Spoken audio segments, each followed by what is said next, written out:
Welcome back to another Motel Coach training video. Today we are diving into GuestPoint PMS and we're going to be showing you an introduction to Debtors. So what is a Debtors account? Debtors refers to guests, companies or travel agents who owe money for accommodation or services that have already been provided but not yet paid for. This often occurs when a guest checks out on account and a company is billed monthly for staff stays. The payment terms you have with each company is at your discretion but will also need to fit in with the requirements of the other company. At the end of the day, it is up to you if you want to take a company on as a debtor. You're the one taking risk that you'll have to collect their payment later. If you have a more flexible payment policy, you might find you get more companies on board. You also might find that you're spending more time collecting on your debtors account. Keep a balance. If your motel is really busy, there's less requirement for you to be flexible with payment terms. If you're really quiet, you might look to be a little bit more flexible with your payment terms. Once you do set up debtor accounts, it's important to consistently manage it. You need to be reviewing outstanding balances, issuing timely invoices, and following up on overdue accounts. Set really clear terms with companies and have accurate records. Consistent communication will help maintain positive relationships and it will protect your motel's cash flow. Let's now see how a debtor account works. We've opened up a reservation that we've created, Mr. Smith in room 10, and we've connected a company called the Good Company to his profile. We're then going to click Edit. In order for us to have a debtor account and send invoices to it, we need to allow Debtor Invoices. One important aspect when you're setting up debtor accounts is to have payment terms. So I would put for the Good Company, we've got 7-day payment terms. So on departure, once we provide the tax invoice, the Good Company would need to settle those tax invoices within 7 days. After that point, we would need to follow up and ask them why they haven't paid it. If you have a debtor account that's causing you troubles, you can start to make it stricter. You could say, I'm sorry, we've already got this outstanding balance. We are going to need payment on arrival for future bookings until we finalize your account. This needs to always be balanced with your relationship with the company.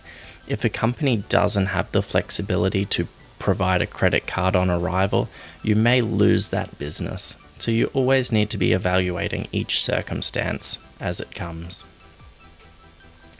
So we've selected Allow Debtor Invoices. We're going to save that one down. And the guest is checked in. We're going to go to the room account, and instead of checking out Mr. Smith, we can send his account to debtor.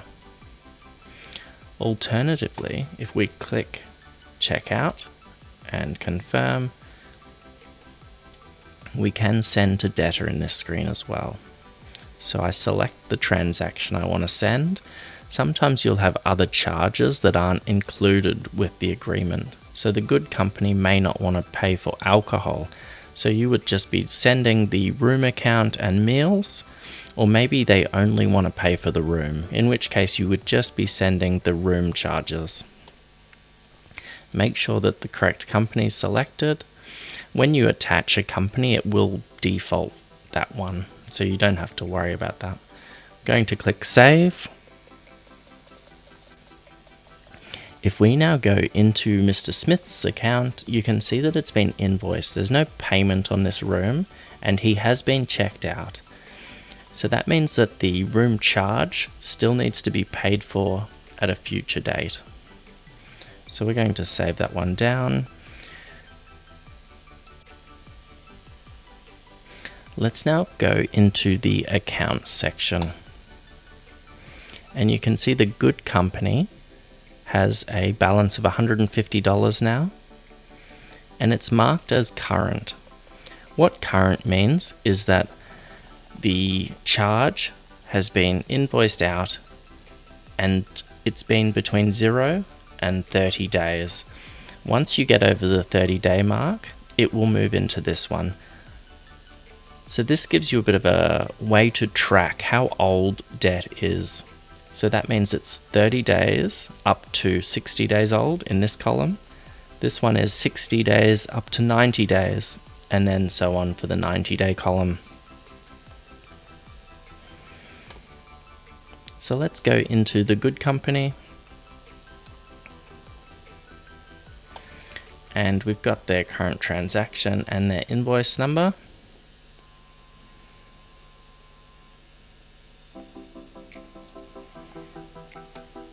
And we can email invoices in here as well. So if you have a outstanding balance for a invoice that has now passed their payment terms, you can email them again. I would always suggest when you're dealing with debtors that are past their payment terms, send it manually through your email account and CC yourself in as well so that you can track it. You want to try and resolve debtors when they're getting past their payment terms promptly. You don't want to let them go on and on. It becomes a habit for companies if you are too loose with your debtor payment terms. We're then going to click continue. So we can send it through here, and you could CC yourself in this section as well. I do still like to do it manually once it's past the payment terms. Close that one down.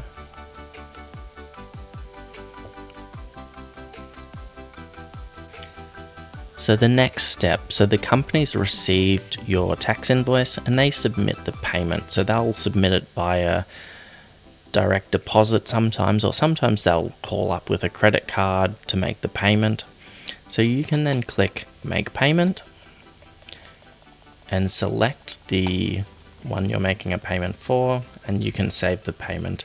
So if it was a direct deposit, you could put direct bank. If they pay via credit card, you could pick one of the ones they use. If it's a bank transfer, I would always put any reference number in the description as well, just so that you can track it.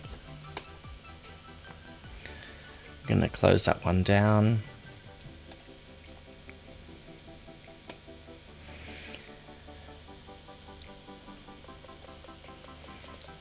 In the event that the company is no longer going to pay for a booking, you might have to write it off. So you can write it off here and click save write off. You want to have a reason for a write off, and once you start writing off bookings from a company, you would look to also revoke your payment terms and allowance for a debtor account with that company. You don't want to keep taking on bookings if they're not paying for old bookings. Closing that one down. If you want to send this room charge back to the original reservation, you can click the red rubbish bin icon. So that will delete this invoice. So if we go back now to the reservation and go to Mr. Smith, and you'll see that his balance is now back to $150.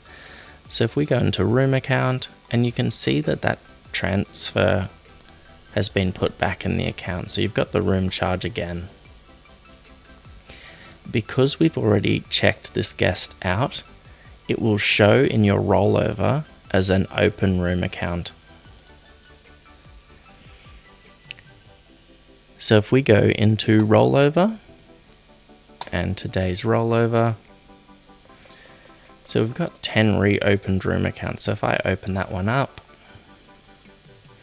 and we've got Tim Smith, you can see him here.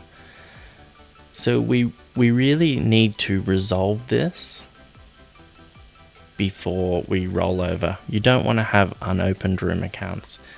So we want to either get a payment or we want to transfer this to the debtor account.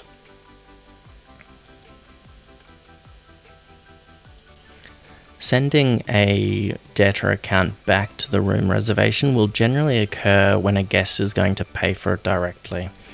So we've got the money back here. We could take the payment directly from Mr. Smith. In this case, we're going to send it back to the debtor.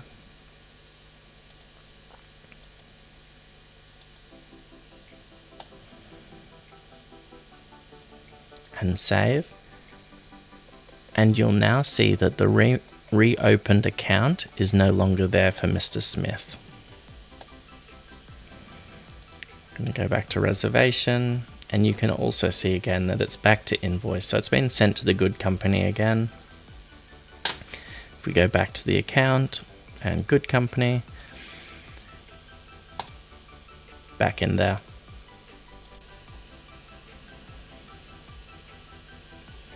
Let's go back into the good company and current transactions again.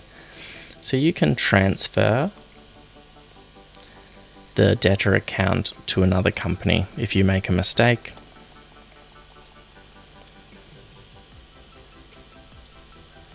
And once a payment for Mr. Smith has been received, it will come into past transactions. So let's say we now get the payment via direct bank transfer. We'll put in a reference number, select Tim Smith and save payment. So it now no longer exists in current transactions. It will now be in past transactions.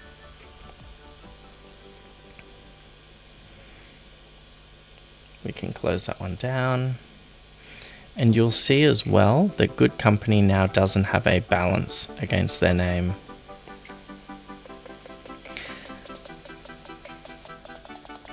As discussed earlier, if you're having debtor accounts at your motel, you need to actively manage it. You need to keep on top of the debt. As it gets older, it becomes harder to collect. I would suggest a regular process where you print the debtor's summary and make a note of each company.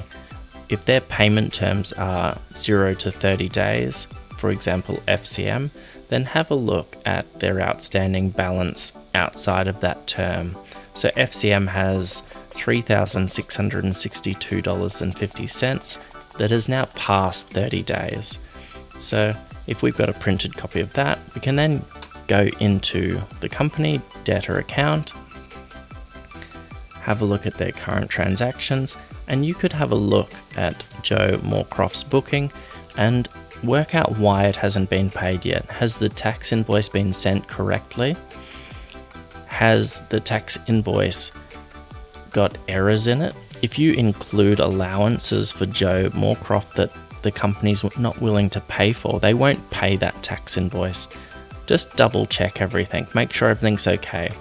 If you find a mistake, send the invoice again and just follow up with the company and ask for payment.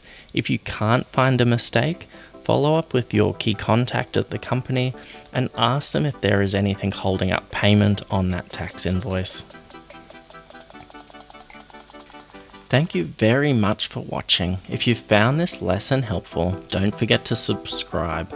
If you're looking to get into motel management or level up your skills, check out the links in the description for motel management and GuestPoint PMS training.